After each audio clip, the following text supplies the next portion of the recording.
Everybody,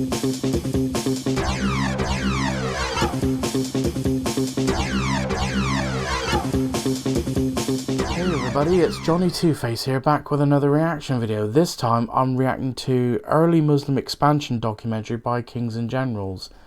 Now, I'm reacting to this is a new series I'm reacting to for two reasons. One, because it was highly requested by a few people who enjoyed my reaction to Epic History TV's video about the Abbasid Caliphate. And also the second reason is it's a change from the history that I usually react to, which is like mostly like European history, even though I still will do that, but it just I thought for one of the reasons is a change, that because for one, my Middle Eastern history knowledge is quite limited. Well, limited more than most people, so it makes a decent change to you know, learn about history from a different region. So, and I just realized there was probably a better way to say that, but let's just move on. So the usual disclaimer when I react to anything historical: if I don't show so much what is considered a proper reaction, it is probably obvious I don't know much about the subject at hand, and if I do know anything, I'll most likely pause the video to give my input or ask any curious questions, which hopefully will be answered in the comments below. So, with that being said, the link to the original video will be in the description down below. Please go and subscribe to Kings and Generals, another great history channel here on YouTube, and because I have watched quite a few of their videos off camera, as well as reacted to a few of their videos on their channel. So and also because because I've got up the playlist here for this series about the early Muslim expansion, and this first video is titled Khalid, Yarmouk and Qadisiyyah, I believe that's pronounced. So because this first video is nearly 2 hours long, it will be split down into parts, either 2 parts or 3, I don't know. You'll find out when I've edited and uploaded the video. So it'll either split down to either 2 or 3 parts. So I haven't fully decided yet. So without further ado, I've rambled on. Gain some momentum by winning. Okay, calm down. Sorry. Without further ado, let's get this up on screen and see what happens in this video. Oh, and captions will be on. Ooh, that's loud. Sorry. Almost 1,400 years ago, the ancient and... Sorry about that, I just had to turn my speakers away, or else it affects the sound quality going into my microphone. Yeah, so cool professional I am. Anyway. Prosperous lands of the Middle East were on the verge of a conflict of 3 empires. And sorry to pause this early, but the other reason why I say my knowledge about Middle Eastern history is quite limited is because most Middle Eastern history that I know of is when I've used to learn about the Crusades. The one that I know the most is the Third Crusade more than the First, but I'm not going to go into detail why. But anyway, and also the few battles Muslims had with Europeans in the European continent, like Spain, and when the Muslims were stopped at the Battle of Tours in modern day France. So anyway, now I got that out of the way. So, and 3 religions, 2 of them fighting a constant, bloody and fruitless war for centuries, one a newcomer looking to make its mark. The newcomer was the Rashidun Caliphate, and its arrival would change the history of the region and the world forever. The Roman state was almost constantly at war with the Iranian empires ever since the 2 entities touched borders in the 60s BC, as the Parthian Empire. Which, if most people who've watched my reactions to historical videos on the channel already know that I've said this a lot of times, that basically the biggest reason why the Roman Empire in general, or any empire, has collapsed is because of a lot of corruption, constant warfare, and internal infighting. But I think what made the Roman Empire a unique case, because it was so vast that they decided to split into two, East and West, and the Western Empire was the first to fall. And slightly off topic, which is not probably, I don't know if it will get mentioned in this series at all, that the Eastern Empire eventually fell when they were attacked by the Ottoman Turks. So Empire achieved a famous victory at Carrhae. The Roman Republic transitioned into the empire, and then this empire's western portion was lost to foreign invasions, yeah, there you go. leaving only the Eastern Roman Empire, while the Parthian Empire was replaced by the Sassanid Empire. But even then, Sorry, I'm looking over to my OBS every now and again to make sure everything's still working as good as it can be. two states continued to fight. In the 3rd century AD, another factor was introduced to these conflicts, the Ghassanids and the Lakhmids. These two Arab tribal confederations migrated from modern Yemen and became the vassal states of the Eastern Roman Empire and the Sassanids respectively. They participated in the Roman-Sassanid wars, often as scouts or raiders detached from the armies, or as light cavalry units within the armies, while also defending both empires from the Arab tribal raids from the south. The populations of these kingdoms worshipped traditional Arab paganism and Monophysite Christianity, and the latter created tensions with their suzerains, as the Sassanids were sure that any Christian influence may strengthen their Roman enemies, while the Romans adhered to Miaphysite Orthodox Christianity, which considered Monophysitism to be heretical. The Roman attempts to suppress Monophysitism caused the Ghassanids to rebel against them in the late 6th to early 7th century, and weakened Roman support in the area. On the other hand, religious tensions between the Lakhmids and the Sassanids were compounded by the attempts of Shah Khosrow II to control the region directly. In 602, he captured and executed the Lakhmid king Al-Numan III, turning the kingdom into a province administered by a governor. That forced the Lakhmid tribes to ask their Arab brethren to the south for help. Although the allied forces managed to defeat the Sassanid army at Dikar in 609, the Sassanids were able to keep the province under their rule. This sequence of events not only created divided loyalties among the Arab tribes in the region, but effectively stripped the Sassanid border of its traditional buffer. Despite that, the Sassanids were still very strong. In 602, they used the internal strife within the Eastern Roman Empire as a pretense to declare war. The Sassanids scored a number of impressive victories in the first years of the war, and although the Roman noble Heraclius took the throne in 611 and started to stabilize the situation, he wasn't able to slow down the enemy completely. By 621, the Sassanids controlled the South Caucasus, the Levant, Egypt, and most of Anatolia, which marked the largest extent of their territory. Even though Emperor Heraclius was forced to fight against the Avars in Europe too, he was able to gain some momentum by winning 2 battles against the Sassanids between 622 and 625. According to some sources, Khosrow enlisted all men capable of fighting and turned the tide again. In 626, an army under Shahrbaraz besieged the capital of the empire, Constantinople, supported by the Avars and Sclaveni from Europe. The Roman Empire was on the brink of destruction, but the defenders of the capital persevered. This was the turning point in the war, as in 627, Heraclius entered an alliance with the leader of the Western Turkic Khaganate, Tonyabku, and together they invaded the Iranian heartland.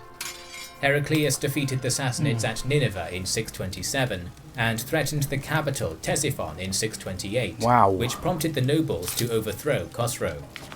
His son Kavad II became the next Shah and signed a peace treaty with Heraclius. The Sassanids paid a war indemnity, but otherwise the conflict achieved nothing, and the two exhausted empires returned to the pre-war borders. Meanwhile, to the south, the Arabian Peninsula was going through an upheaval.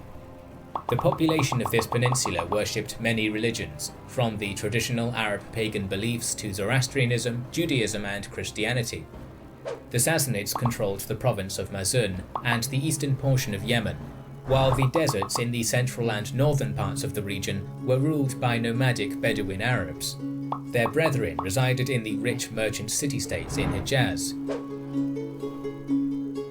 One of these city-states, called Mecca, was both a religious and economic center governed by the Quraysh tribe, trading mostly spices with Aksum, the Romans and the Sassanids. In 570, a boy... Well, as I said, he's about to talk about two of the most cities I've definitely heard of in the the Arabian Peninsula, Medina and Mecca. Because, as I said, because my knowledge of Middle Eastern history is mostly based around the Crusades, I know Medina and Mecca was heavily attacked, if I remember rightly. But it was organized, part of the Crusader army that attacked Medina and Mecca, and I'm not sure of the year. I'm not sure which year, but I think it was during the Third Crusade. And as I said, I'm not a historian myself, but I do remember that during the Third Crusades, Medina and Mecca were attacked by, and it was organised by quite a very sadistic French knight called Renaud de Chladion, who defied the peace treaty which was enforced by the Saracens at the time. By Saladin or Salahuddin, however you want to pronounce it, that's up to you. Called Muhammad. Sorry, that was just a bit of a random side note. It was born in the Quraysh tribe. As a young man, Muhammad spent his time as a merchant, probably participating in and then leading trade caravans all over the region. As is often the case with traders, Muhammad would meet and converse with members of various religions on his travels. I guess it goes back to that saying. I know it was a Viking saying that I've heard of. Is that be a person of worldly intelligence if you desire to sit with kings. The person who carries the limited scope of their village will be a laughingstock. So I suppose that's one way to be. I would say like a decent leader is like. Try and get knowledge of different places and sorry, my mind just went blank for a second. So I suppose that's one way to be a decent leader is try and be a person of worldly intelligence and like open your mind to new ideas. But as I said, I'm not an expert in these situations, but it just reminded me of that old Viking saying that, be a person of worldly intelligence if you desire to sit with kings, and the one who carries the limited scope of their village will be a laughingstock. There's probably a better way of saying that, but it just reminded me of that quote for some reason. According to the later sources, he started receiving divine revelations sometime in 610. Soon, this new prophet began spreading the message of a new religion, Islam, in his home city of Mecca. However, the Meccans didn't receive it well, and in 614 they started to persecute adherents of Islam. Wow. All this prompted Muhammad and his followers, the Muslims, to emigrate to Medina in 622. This started a war between the Muslims and Mecca, and by 629 the latter lost and was conquered. According to the early Muslim sources, at this point, sometime in 628, Muhammad sent envoys to the neighboring states, urging their leaders to join Islam and bow to the one God, Allah. The Sassanid Shah Khosrow II insulted the Muslim envoy, while the one sent to the Romans was killed in Ghassanid territory. This prompted an attack by a small Muslim army, which was defeated by the Ghassanids and Romans in September of 629 at Mu'tah. The same sources claim that Muhammad decided to lead a 30,000-strong army into the Byzantines' territory to retaliate and took the city of Tabuk. However, most modern sources do not agree with this account of events. In any case, the conquests of Muhammad in Arabia continued. By 631, most of the Arabian Peninsula was under Muslim control. Muhammad passed away a year later. There are conflicting sources regarding the succession process, but one of the closest allies of Muhammad, Abu Bakr, became his successor with the title of Caliph. He was the first of the Rashidun Caliphs. In the meantime, Khalid II, who became the Sassanid Shah in February of 628, immediately started killing his brothers to secure the throne, which resulted in deepening disagreements between the Persian and Parthian nobles. Khalid died of plague in September, and although his 8-year-old son became the next Shah as Ardashir III, the empire was controlled by a member of the Parthian clique, the Vizier Ma'ad-Jushnas. This deeply concerned the Persian party, so it allied with Khosrow's general Shahrbaraz. The latter attacked and took the capital in April of 630, killing Ardashir and Ma'ad-Jushnas and becoming the Shah. The Sassanid realm was now in a state of civil war. Using all that, the governors of Yemen and Mazun declared their independence from Ctesiphon, which made them easy prey for the rising caliphate. Just 40 days after Shahrbaraz took the throne, he was killed, and the leader of the Parthian faction, Farrukh Hormizd, raised Khosrow's daughter Boran to the throne. This first queen in Sassanid history was overthrown by the son of Shahrbaraz, Shapur, a few months later. To stop the war between the factions, Farrukh offered a marriage between Shapur and another daughter of Khosrow, Azarmidokht, but the latter refused, and the noble usurped the throne for himself in late 630. He would be killed by the supporters of Azarmidokht in 631, after which she took the throne for herself. Farrukh's son Rostam marched his troops to Ctesiphon to avenge his father, defeating Azarmidokht's armies along the way. After taking the capital, he restored Boran as the queen. The ruling alliance of Boran and Rostam managed to convince the leader of the Persian clique, Piruz, to stop the hostilities. However, after Rostam left the capital for the frontier, Firuzan killed Boran in June of 632. Rostam then marched for the capital again. According to some sources, the armies of both Firuzan and Rostam were tired of the bloodshed and forced their generals to reach an accord. One of the last members of the House of Sassan, the 8-year-old grandson of Khosrow II, was crowned as Yazdegerd III. Although the civil war was now over, the Sassanid realm was extremely vulnerable, as the Parthian clique basically controlled the northeastern portion of the empire, while Turkic raiders attacked from the Caucasus and Central Asia. At the same time, the first Caliph Abu Bakr sent a portion of his army under Usama ibn Zayd to raid the Ghassanids in June of 632, possibly checking if the Byzantine frontier was well defended.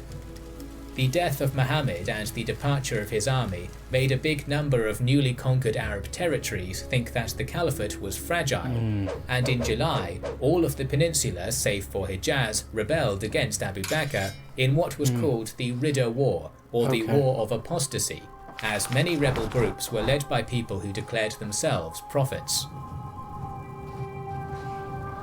The situation was most dire around Medina, as the rebels threatened the second most important city of the new realm in late July. However, Abu Bakr swiftly marched to the area and defeated the rebels in early August. That gave enough time for the army, which was sent north and defeated a small Ghassanid army around Mu'tah, to return. Abu Bakr proved to be a talented commander. Instead of uniting his armies and marching on each of the rebel groups separately, which would have allowed the rebels to attack his rear with impunity, he divided his army into smaller groups, and these units attacked the enemies around the peninsula. This strategy worked to perfection, and by March of 633, the Caliph's rule over the entire region was restored. It is difficult to assess how much the Caliphate lost in terms of manpower, but the sources underline that the generals and troops gained invaluable experience in this conflict. While the Ridda Wars were going on, the leader of the Arab Bani Bakr tribe, Muthanna bin Haritha, was raiding the Sassanid territories in southern Iraq. The Sassanid civil wars made this frontier subject to attacks, and Muthanna, who adopted Islam sometime in the 630s, informed Abu Bakr of this fact in early 633. The Caliph decided that it was a good time to take over Iraq, and one of his main generals during the Ridda Wars, Khalid ibn al-Walid, was ordered to invade the region. Khalid was able to recruit an army of 18,000 at his base at Yamamah and left for Iraq in late March 633. A letter was sent to the Sassanid governor of Dast Maisan, Hormozd, demanding his surrender. Hormozd obviously didn't, but sent a letter to the capital, asking Shah Yazdegerd III for reinforcements. This letter was probably a trick by Khalid, as Hormozd gathered his 20,000 and marched out of the capital of his governorship, Uballa, to defend the crucial road from Yamamah near Kazima. Khalid, however, moved his troops through the desert and threatened Hufir. The Sassanid leader was informed of this and had to march towards Hufir via Uballa. According to the Muslim sources, that was exactly what Khalid was hoping would happen. Despite the civil wars, Sassanid armies were still stronger, as their armor and weaponry made them superior, and the only tangible advantage the Caliph's forces had was their mobility. Khalid was going to use this mobility to tire the Sassanid army. This would become one of the most important elements of the early Muslim expansion. Well, the thing is, that's also what gave that's what also gave the Saracens and other Middle Eastern factions the advantage, because it's their home turf. Not just because it's their home turf, but because of their experience in this environment. The more heavily armored forces that came to this region, I think a lot of them, especially during the Crusades, they made a big mistake of moving away from sources of water and because the Muslims and Arabs and all forces in the area were like more lightly armored and so used to the environment, any heavy armored force will be easily tired out in this region if they moved away from water. But again, I'm not an expert, but that's just what I remember hearing. Their mobility and aggression were forcing their foe to defend multiple cities and fortresses, as it was never clear where the Arabs would strike. By the time Hormozd reached Hufir, Khalid started marching to Kazima. He could have probably taken the city with ease, but didn't want to be besieged by the heavily armoured Sassanids, so his troops waited and rested to the south of Kazima, while Hormozd marched towards him. In the first days of April, the tired Sassanid forces approached. The engagement that would occur in the area is traditionally known as the Battle of the Chains, due to the description of the Sassanid forces in the Muslim sources. According to them, the Sassanid infantrymen were chained to each other to create a cohesive line, or to prevent any retreat. However, this makes no sense tactically, as that would have made the infantry even less mobile, and each dead warrior would have burdened their companions. We also never unless they resorted to cutting their hands off. See this description in the numerous battles fought between the Romans and the Sassanids. Most probably, this stems from an incorrect reading of the Persian word silsilah, which can be translated as a mountain chain, a bounding chain, or a single line of soldiers. So the word chain might be a metaphor for the disciplined Sassanid infantry. In any case, Khalid wasn't going to allow Hormozd's troops to rest, and his preparations forced the Sassanids to form up directly to the west of Kazima at the end of the tiring march. Their formation was the traditional infantry centre and cavalry wings. Meanwhile, Khalid's army was arranged in a similar manner, but for the time being stayed in the desert behind the hills dividing the two armies. This delay only added to the fatigue among the Sassanids, as they had to stay in formation in their full panoply under the sun. However, this waiting couldn't continue for long, as the Sassanids controlled the springs in the area, so a few hours later, Khalid emerged on the hills and his troops stopped some distance away from those of Hormozd. The only surviving primary sources of this engagement belong to the Muslim historians, so we will present their view of this battle. As was customary for the region, and traditional for the Roman, Sassanid and Arab battles of the era, the battle started with a duel, as Hormozd moved forward and called Khalid to fight him one-on-one. Apparently Hormozd then dismounted and Khalid followed suit. As the two generals clashed and fought to a standstill, a few Sassanid skilled warriors attacked Khalid. Another Arab general, Kaka bin Amr, who will play a larger role in the future, saw this and also decided to join the fray, attacking Khalid's assailants. Kaka and Khalid were able to overcome the Sassanid fighters and killed Hormozd. The Arab generals returned to their lines and Khalid ordered his troops forward. The armies engaged each other. On the wings, the balance of forces didn't allow either side to gain the upper hand, while in the center, the Muslim infantry charged their counterparts a few times, clashing and falling back without dealing much damage. However, the Muslim troops were much more rested, as even the infantrymen had travelled to the battle mounted. The Sassanid footmen weren't able to rest after their march, and each charge tired them even more. During one of the charges, Khalid's center managed to crack the disciplined Sassanid line in a few places. The Sassanid army, which was left leaderless in the wake of the duel, panicked, and the commanders leading the wings, Qubaz and Anushjan, started retreating with their horsemen. Their Muslim cavalry counterparts didn't chase the enemy horsemen, and instead enveloped the Sassanid center. Soon the battle was over. We don't have a clear source on the number of casualties, but it is probably fair to assume that half of the Sassanid army was lost, while Khalid's casualties were less than a few thousand. Wow. Meanwhile, Shah Yazdegerd, who received Hormozd's letter in late March, decided to send an army under Karinz to reinforce his governor. The speed at which it happened suggests that only the forces around the capital were gathered. According to the sources, Karinz had somewhere between 15 and 25,000 men when he moved south and crossed the Tigris. He was apparently moving towards Uballa to help the governor, but after he crossed the small river named Makil, he encountered the rest of Hormozd's army led by Qubaz and Anushjan, some 10,000 troops. Karinz was told about the events of the Battle of the Chains.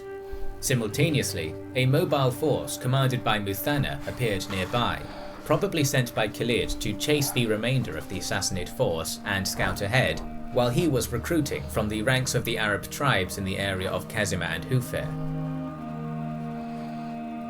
We don't know what Karinz was thinking at this point, but it is clear that the Sassanids understood that they were not dealing with a minor raid, and they faced a traditional Bedouin Arab army made up of light cavalry.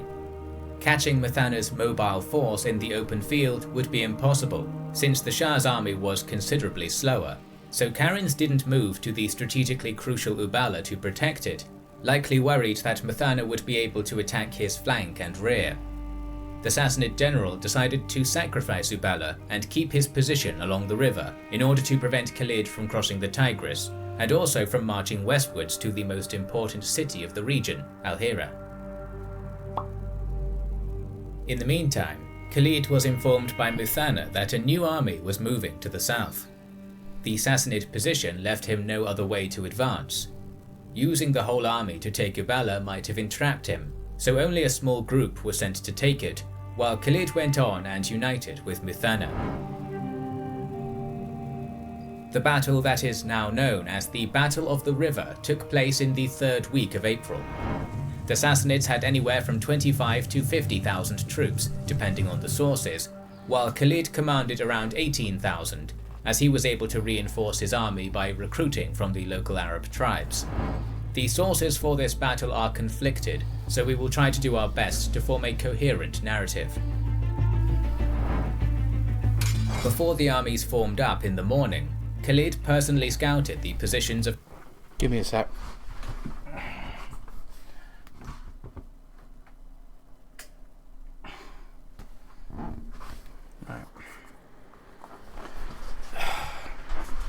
Sorry about that. You could probably hear I've switched my fan on. So I apologize if you can hear my fan in the background, but it is very warm here. Of Karinz's forces, and was now sure that winning a set-piece battle was his only option to continue the campaign. He returned, and the armies started to get into formation, both having a similar structure with infantry in the centre and cavalry on the wings. The Sassanid army was deeper, as its commander made no attempts to widen his front and outflank the enemy, probably relying on the superiority of his troops and the fact that his second rank would be fresh when the time came. The battle started with Karinz calling for a duel. According to the Sassanid sources, duels were a way for the commanders to prove to the troops that they were ready to fall for them, so a personal combat between champions was a usual sight. Khalid wanted to answer the call, but one of the duelists who was near him galloped towards the Sassanid commander, and Khalid stayed back. Wow. In the ensuing duel, the Arab fighter was able to defeat his opponent. That demoralized the Sassanids, so Qubaz and Anushjan were probably forced to march forward and demand another duel to restore their morale. The Muslim wing commanders Asim and Adi galloped to them. Soon, the Sassanid commanders were dead, and Khalid ordered his entire army forward. Despite the fact that the Sassanids lost all of their top commanders, initially this charge was fruitless, as the forces of the Caliphate failed to make any headway and were even pushed back. But this pushback made the Sassanid lines disorganized, as the units lost cohesion due to the lack of command. Khalid was able to exploit this, and his counterattack created even more holes in the enemy formation. The rear of the Sassanid army attempted to retreat, while the front was still fighting. However, left with no support, the front was soon massacred. Wow.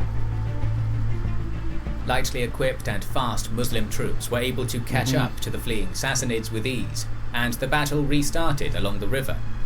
The sources do not give a clear picture of what happened here, but most of the Sassanid losses occurred in that area, as some were killed, some drowned, and some were able to cross the river. By the end of the battle, the Shah's army lost anywhere from 15 to 30,000 troops, while Khalid's casualties were in the hundreds. After the victory at the Battle of the River, Khalid didn't cross into central Iraq, probably for a variety of reasons. Firstly, he needed to create a new administration in the region and start collecting taxes. Secondly, moving into the Sassanid Empire would have stretched his supply lines, and would have put him into territory with no Arab tribes. On top of that, Khalid liked to fight on the edges of deserts, which gave him the opportunity to outmaneuver his opponents when needed. The Caliphate's commander established a new authority in the province, with its inhabitants starting to pay the Jizya tax. Simultaneously, scouts from the local tribes were sent to the west and north to discover if the Sassanids had more armies nearby. As the Persian road and postal system were probably among the best of their time, the Shah learned about another defeat shortly after, and while Khalid was making his preparations, Yazdegerd ordered the troops from the northern and eastern parts of the empire to march towards the capital, Ctesiphon. A direct attack on the region controlled by Khalid was difficult, as the Arabs now controlled the crossings. So when the first army, commanded by Andazigar, arrived, it was sent towards the city of Walaja, the first strategic target on the road between Uballa and Al-Hira. It was expected that the Arabs would attack in this direction, so the remnants of the Sassanid forces which fought under Karinz joined Andazigar, bringing his numbers to somewhere between 25 and 30,000 troops. This army took positions outside of Walaja sometime in May. The second army was led by one of the top commanders in the Sassanid army, Bahman, and it was supposed to reinforce Andazigar if the Muslims indeed decided to move to Al-Hira. For now, this force of 20,000 was to be stationed along the Euphrates, halfway between Uballa and Walaja. Meanwhile, Khalid's scouts, being from the local tribes, were able to gather information with impunity, so he seemingly knew about every enemy move. He decided that his smaller force needed to defeat one of the armies opposing him, and he could not allow them to reinforce each other. So he left a minor garrison around Uballa and marched west, hoping to defeat Andarzaghar without alerting Bahman. Along the way, Khalid reinforced his army from the Arab tribes, which were now more eager to join his ranks, since the tax imposed by him was lower than the one they had to pay before, and that brought his numbers to around 15 to 20,000. The goal was to destroy the army under Andarzaghar before Bahman could reinforce it. Although Bahman's army noticed the movement of the Arabs, they were much slower, so Khalid was able to reach Andarzaghar well before Bahman, sometime in the second half of May. According to the sources, Andarzaghar had enough room to maneuver and wait for Bahman along the river, but he was confident in his troops and kept his position. For almost a day, the two armies seemingly remained in their respective camps, within reach of each other, without attempting to start a battle. The Arabs were probably resting after their forced march, and the Sassanids were hoping that this wait meant they might be reinforced. However, this wait couldn't last, since Khalid knew that he had to score a decisive victory before the second Sassanid army arrived. So on the next day, both forces formed up in standard formation with a centre and two wings. The battlefield near Walaja was an even plain stretching between two low, flat ridges, which were about 1 kilometre away from each other. To the northeast was a barren desert, with the river Qadisiyyah running close to the eastern ridge. Both armies had the ridges behind them, meaning that an attack from the rear was not possible to begin with.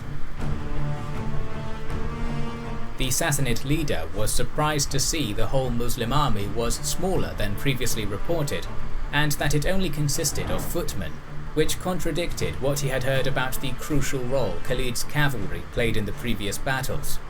Despite that, he was convinced that his position was impenetrable and decided to wait, as both armies knew that Bahman couldn't be too far away.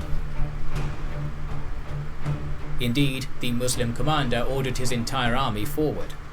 Led by Khalid, who fought in the front rank, the army of the Caliphate charged into the enemy. For an hour or so, the two lines fought to a standstill, losing few warriors.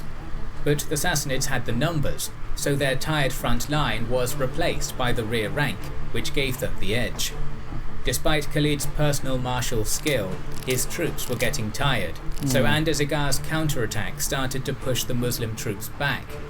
Slowly but surely, the Sassanids advanced, while the Arabs were getting dangerously close to the ridge, which would have made any retreat impossible. At this point, Khalid gave a signal that changed the course of the battle. The cavalry that he sent into the desert during the previous night appeared on the eastern ridge behind the Sassanid army. This was Khalid's trademark move, as his mobile cavalry was able to hide in the deserts with ease. The advance of the Sassanid army away from its fortified position meant that its rear was undefended. The light Arab horsemen charged into the Sassanid lines, while Khalid's infantry lengthened their front to envelop the wings of Andarzaghar's army. Minutes later, the Battle of Walaja was over. The Sassanid commander was dead, and his army was completely destroyed, with only 5,000 survivors managing to retreat from the field. Khalid's casualties were around 3,000. As Khalid's troops were tired after the long march and the battle, his army wasn't able to pursue the Sassanid survivors. Those were mostly the Christian Arabs who were more mobile, and they managed to find shelter in nearby Ullais. The messengers from this group went to other Christian Arab tribes to the northwest asking for help, and also informed the Shah in Ctesiphon. Okay, This I'm gonna break down into 3 parts. So basically I'll split this down into 3 parts because it's like nearly 2 hours long, and so if you enjoyed this reaction, please like, comment and subscribe, and I'll see you for parts 2 and 3.